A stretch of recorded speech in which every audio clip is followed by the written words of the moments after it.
So I'm speaking with my friend Tamby, and we've been discussing the cultural influence of India around the world.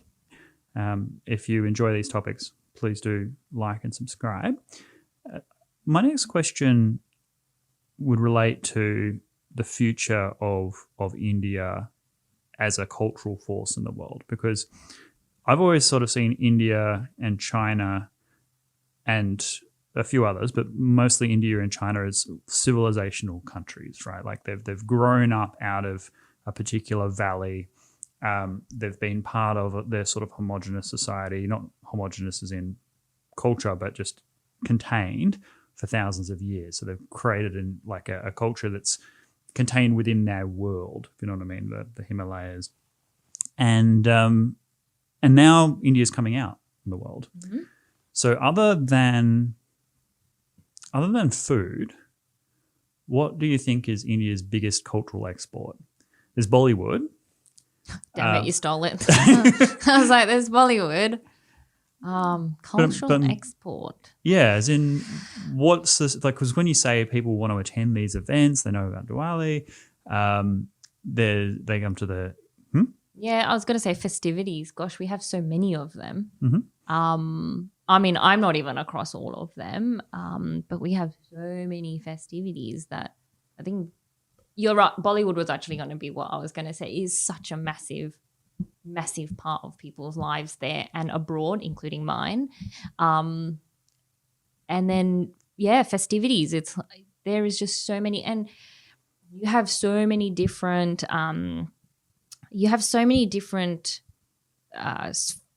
How do I explain this? You have so many different faiths in India. Like you'll have Hindus, you'll have Punjabis, you'll have Sikhs. They all have within their own culture, religion, their own traditions, their own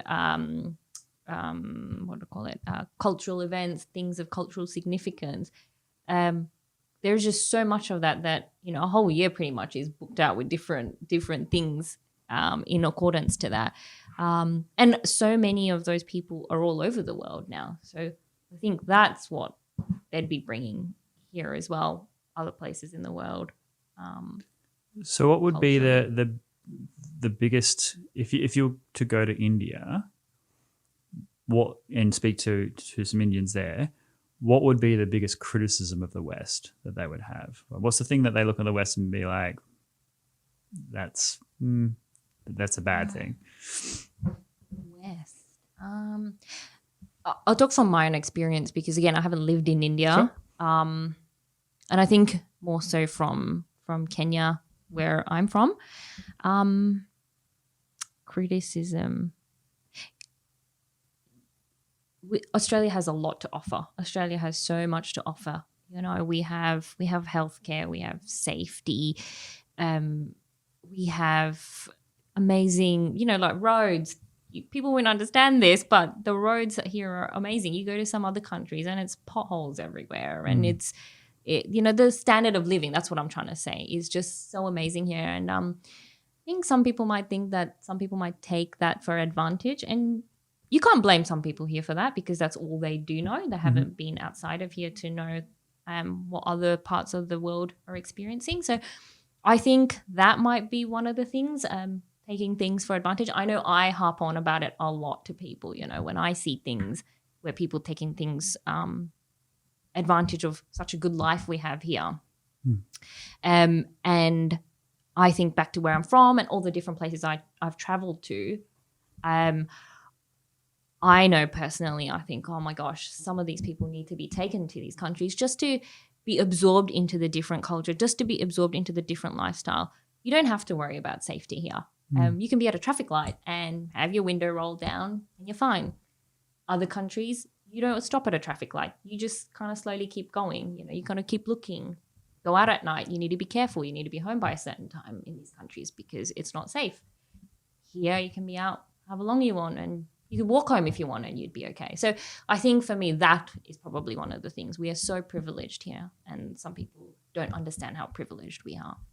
I think that is a very powerful and apt criticism of Australia. That Australians do have a kind of a cultural tradition of whinging a bit, and that's okay, because there is an attractive side to that, which is they don't put politicians on pedestals or anything like that. They'll complain to them about regular stuff.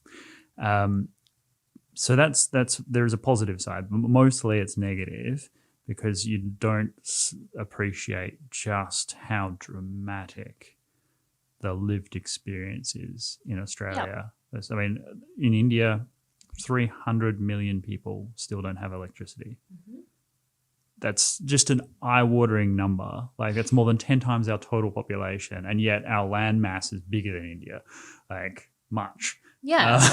I mean, it's I joke about it sometimes as well, and I have those moments too where I'm like, oh my God, I'm having a first world problem. It's, I joke about it a lot. I'm not saying I'm immune from it, because I do it as well. But electricity, we're so back home, we were so used to, the power's going to go out, or the power's gone out. It's just a daily way of life. Whereas here, when the power goes out, we can't stop complaining, or we're paying for this. Why isn't it here yet? But look, there's two schools of thought. I can see some people who've never traveled outside, some people haven't had that exposure, wouldn't know any difference. So you almost can't blame them. If you have been outside, you've traveled and you've seen what other countries are like, how good, how bad other places are.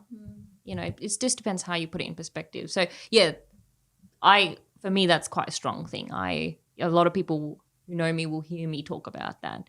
We are very privileged here, and we should be very lucky to be living in such a place like this. Can't argue with that. Yeah, nothing more to say to that, really.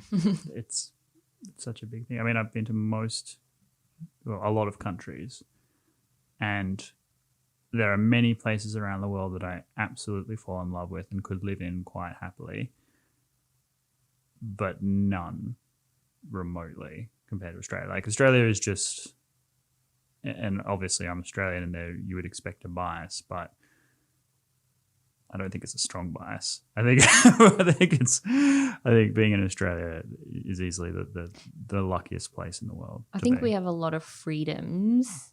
I'm not just talking normal freedoms that people think when you think freedom. I think we have a lot of freedoms here that a lot of people do not have.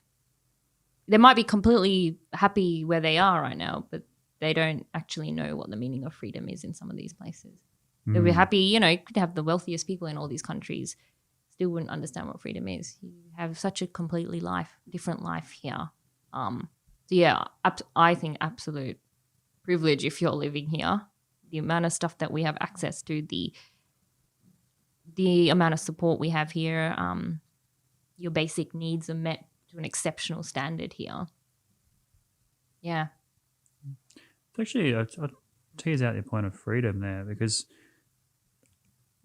in the West we have a concept of freedom as freedom to be able to do what you want to do, absent kind of government interference or people persecuting you for particular views or expressing yourself in particular ways. Mm-hmm. And that's critically important, and I'm a kind of a free speech absolutist myself, so I support that. But there's another side of freedom as well, which is, you don't want to be free to starve. You want to be free to be able to educate your kids, and free to to have aspirations for the future, and free to drink water that isn't poisonous. Exactly. And the fact that we have all those things, and yet you're right, so many of us, myself included, take things for granted. Mm-hmm. And my whinging is about camping. So I go camping with my friends. It's not my natural habitat. Like, I do enjoy it because I like being with my friends, and it's an Australian cultural tradition. But God, can I whinge when I'm camping? It's amazing.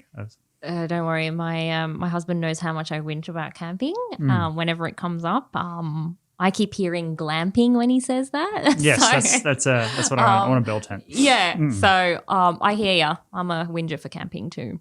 Yeah, cool.